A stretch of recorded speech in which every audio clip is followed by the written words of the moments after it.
Bonjour, je suis Marine du collectif Panache et je vais vous partager aujourd'hui mes conseils autour de la voix, autrement appelée la communication paraverbale. La voix a une certaine musicalité, aussi appelée prosodie. Et nous avons 3 axes pour la développer. Le premier axe est le volume. Est-ce que je parle fort ou au contraire, est-ce que je parle tout doucement ? Le deuxième axe est le rythme. Est-ce que je parle très rapidement pour rester dynamique dans mon discours et tenir en haleine mon public ou, au contraire, est-ce que je sais prendre le temps et utiliser les silences comme alliés dans ma prise de parole? Le troisième axe à développer est l'intonation. Est-ce que je suis plutôt dans mes graves ou au contraire, je suis plutôt dans mes aigus pour adapter l'intonation à ma prise de parole.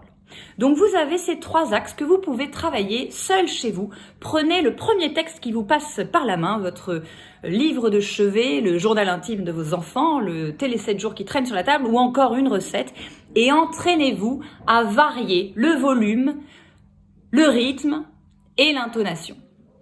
Petite démonstration en live. Je prends un discours que j'aime bien, en l'occurrence le discours de Simone Veil en 1974 à l'Assemblée nationale, et je tente de varier ces 3 axes. Monsieur le Président, Mesdames, Messieurs, si j'interviens aujourd'hui à cette tribune, ministre de la Santé, femme et non parlementaire, pour proposer aux élus de la nation une profonde modification de la législation sur l'avortement, croyez bien que c'est avec un profond sentiment d'humilité devant la difficulté du problème, comme devant l'ampleur des résonances qu'il suscite au plus intime de chacun des Françaises, et en pleine conscience de la gravité des responsabilités que nous allons assumer ensemble.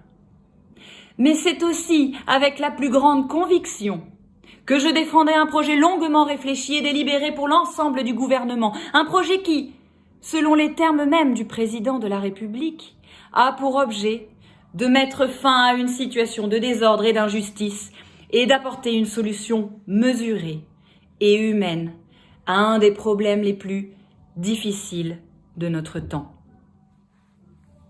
Bonne pratique!